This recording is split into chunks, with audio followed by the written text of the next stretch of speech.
Bismillahirrahmanirrahim.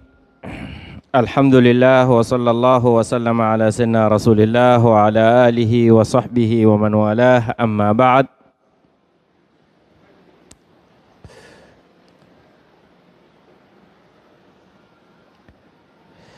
Jana tulielezea kwamba katika nguzo za tayammumi ya 4 ni kupukusa mikono, na tukaeleza tofauti ya wanavyuoni kuhusu kuzungumzia habari ya mikono ni ipi iliyokusudiwa katika tayammum.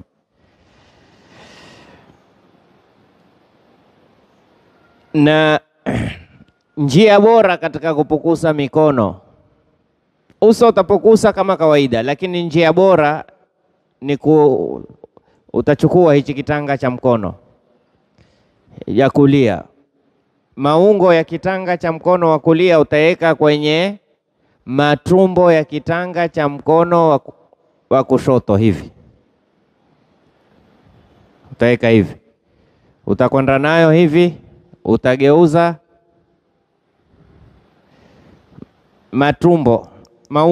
maungo ya mkono wa kushoto wa kulia kwenye matumbo ya kitanga cha mkono wa kushoto hivi.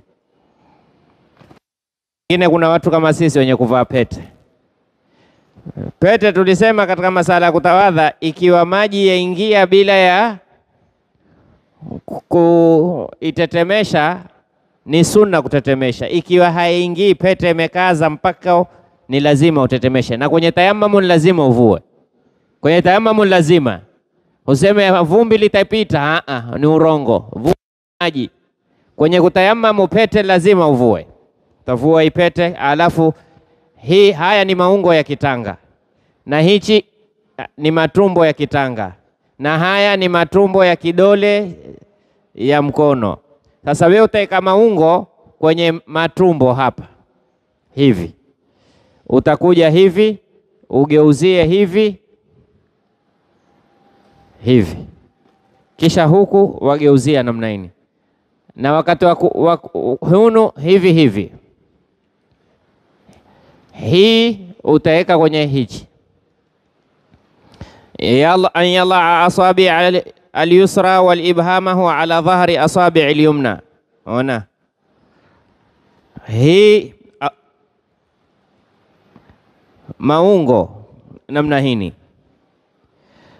An yalla asabi al-yusra wal ibhama ala dhahri asabi al-yumna, hivi. Ani utaweka hivi bihaithu la takhruju anamilahu al-yumna ala musabbahati al-yusra, yani isitoke huku hivi. Lakini hata ukafanya hivi mathalan, imeswihi. Muhimu sisi tunataka ndia kufikisha, lakini hii ya kuelezea kwa uzuri. Mwisho utafanya hivi, yani vumbi la hapa liingie ndani ya hapa, vumbi la hapa liingie ndani ya hapa. Hii wapangusa kwa hivi. Alhasili, ilo lazimu ni kutumia njia yote ambayo kwamba wewe waona vumbi litaweza kufika kwenye. Manake tukizungumza mkono sisi tuenda namna hii. Manake jana tumezungumzia madhhabi yetu ya Imam Shafi, kutayammamu ni mkono mzima mpaka hapa, mpaka mirfaqaini, kama vile ilivyotajwa kwenye udhu. Sasa utakuja hivi, kisha wageuzia, umeona, wamalizia. Unaona? Si mimi huu mkono wa kulia nitaweka kwenye hivi. Naja nikisha kufika hapa kwenye mti wa maungo na bana, naja hivi. Kisha nageuzia, ona? Ukigeuzia khalas. Sijui imefahamika hivi. Hivi. Ukisha kuweka hivi, waja. Umeona, ukifika hapa wabana. Waja hivi, ukifika hapa wageuza. Ukigeuza huu mkono, hii sehemu ambayo haijapata wanayapata. Huku takuwa tayari mimi. Kimebakia hichi wamalizia. Na huku waja hivi. Sawa, vua saa kwenye kutayammum, hata kama ni waterproof. Kwenye tayammum isiwe ni vumbi proof. Hivi. Waja. Umeona hivi? Haya matumbo weka kwenye kitanga hivi. Waja. Ukifika hapa wageuza. Alafu mwisho wamalizia hivi au hivi. Lakini tulizungumza pia, waweza ukachukua kitambara ukapiga kwenye mchanga kiwe hutaki kugusa lile vumbi, ukapangusia kwa kile kitambara. Bora upangusie sehemu nzima kuanzia vidole mpaka kwenye mirfaka. Hizi ndio nguzo za kutayammam, ni kupangusa uso na mikono. Ama sunna za kutayammam ni vidole uviweke kando wakati wa kupiga ule mchanga. Usifanye namna hii. Ili pate vumbi liingie katikati ya baina ya vidole hivi. Kisha si sunna kufanya mara tatu. Kwenye udhu ni sunna kuosha mara ngapi? Lakini kwenye kutayammam mara moja tu, haina mara tatu. Kadhalika upunguze lile vumbi, sio upiga vumbi ukajipake. Punguza, tukasema utafanya mahala kando namna hii, upunguzie lile vumbi. Kisha ni sunna kuvua pete katika pigo la kwanza la kupangusa uso. Mwenye Zubadi yasema wanazo khatimin liula tudhrabu amma lithani dharbatin fayajibu.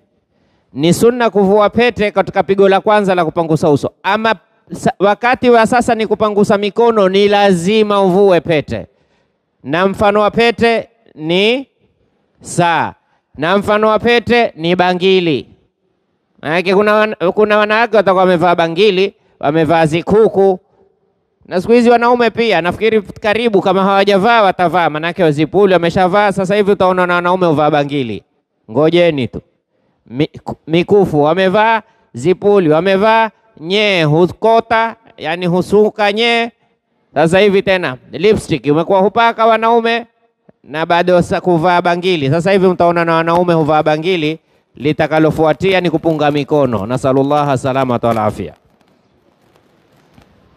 Wanazo khatimin liula tudhrabu amma lithani dharbatin fayajibu.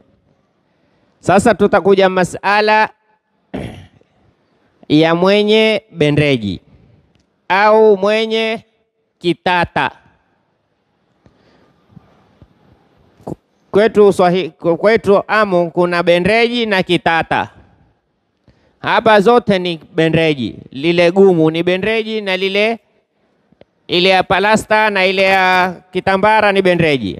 Sisi kitata ni kile kigumu kile. Bendeji ni lile laini.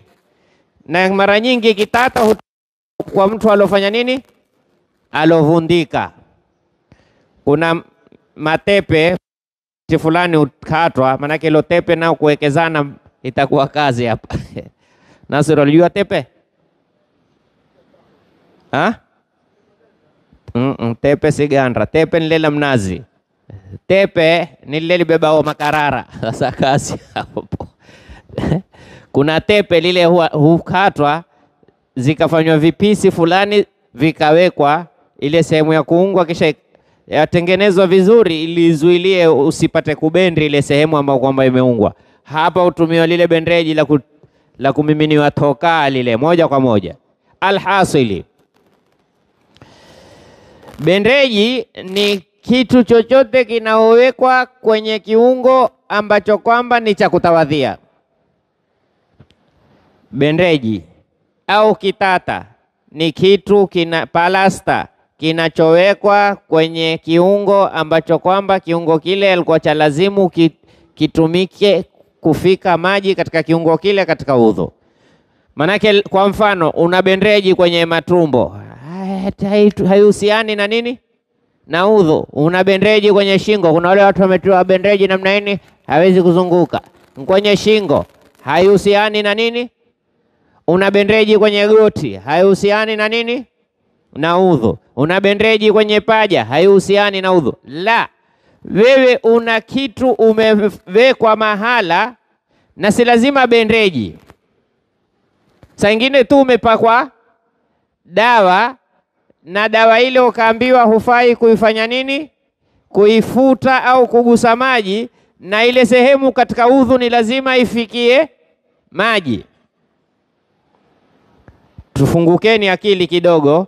Tukizungumza bendeji kwamba mara nyingi ndo ukiwa kwa umewekwa bendeji au palasta ndo ambiwa usiguse maji. Lakini la, yawezekana. Saa ingine mathalan, sisi kwetu mtu saa ingine ameteguka mguu, akaambiwa atie jivu moto liate likaukie, na wewe wataka kuswali ukaambiwa usioshe au tia manjano, si ita mandano, Mombasa ita manjano.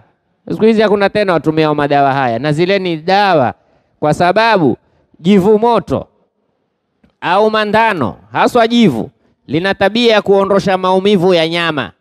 Wajua saa ingine mtu hajulikani ameumia mfupa au ameumia nyama, lakini pale unapopaka jivu asubuhi itakupa jibu ni nyama au ni mfupa. Kama ni nyama itaondosha ile maumivu. Sasa utasikia ukiguswa nyama wewe usikii maumivu, lakini akikuemeza sana mfupa umeumia. Maana wakati ukiteguka na zile nyama huteguka. Sasa saa nyingine hujui ni mfupa umepata scratch kidogo, umepata crack kidogo, utajuaje? Ni wakati unapokuwa mwanzo umetumia lile jivu moto, alafu baadaye ndo ya sasa ya kupana tija, kwa sababu yavuta ile maumivu yaliyoko kwenye nyama yakaondosha.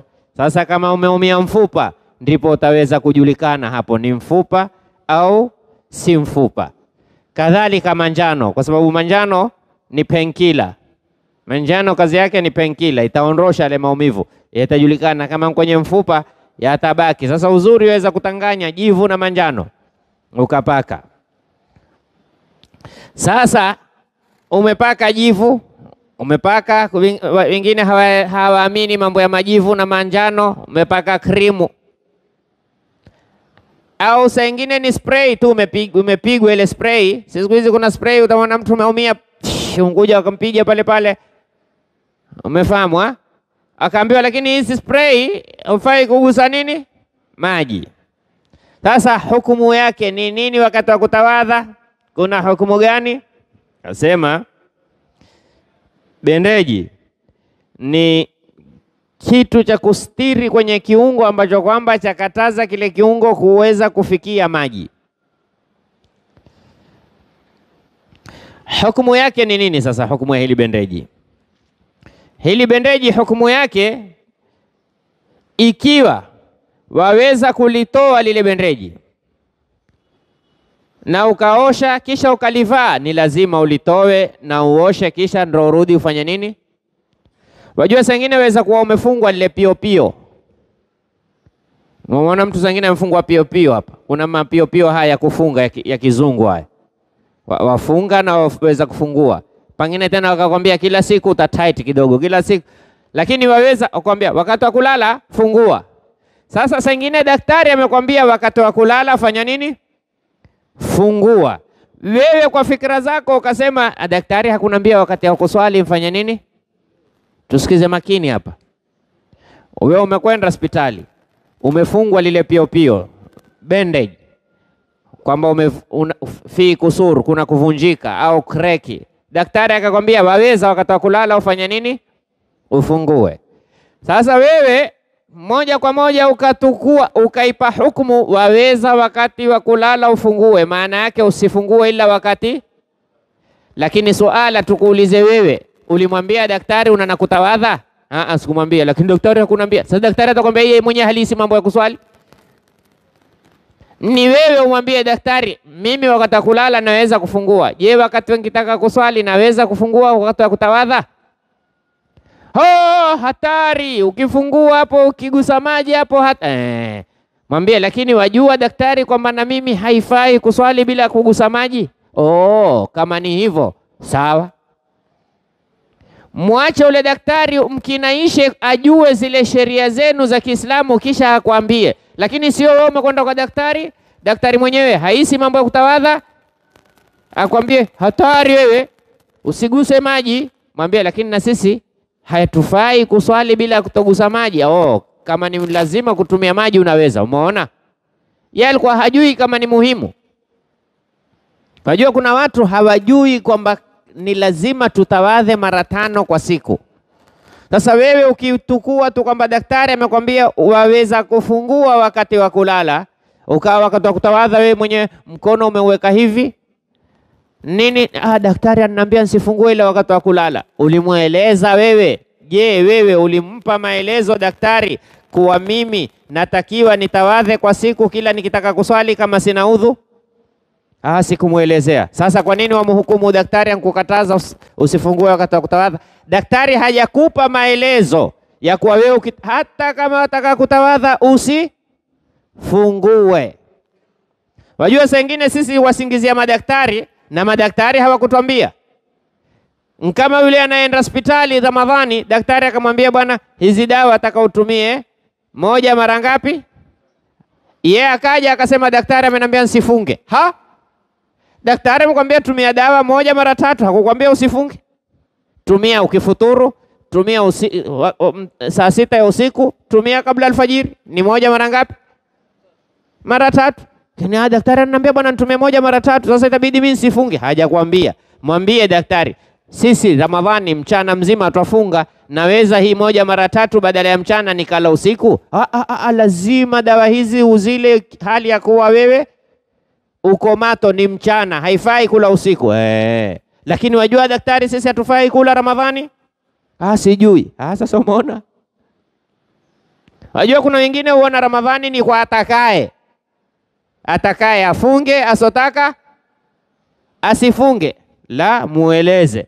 Kwa hiyo haya masala pia watu wengi ukosea, ukamwona mtu hakuosha, ukimuuliza kwa nini? Daktari ananiambia kisiguse maji.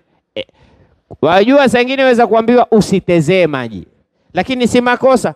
Manake wewe leo wa msikitini kukawa kumenyesha mvua, hutoketi itikafu, unaguu lina bendeji, daktari amekwambia lisiguse maji, mvua hunyesha, huna senti za tukutuku, utaketi itikafu msikitini useme mimi leo usitoki? Utatoka nalo hivyo hivyo. Sasa mfanyeje? Siwezi kufika nyumbani bila ya kutembea, liache liguse maji. Kwenye kutenda kutafuta kula utaligusisha maji, kwenda kufanya nini? Kutawadha hutaki. La.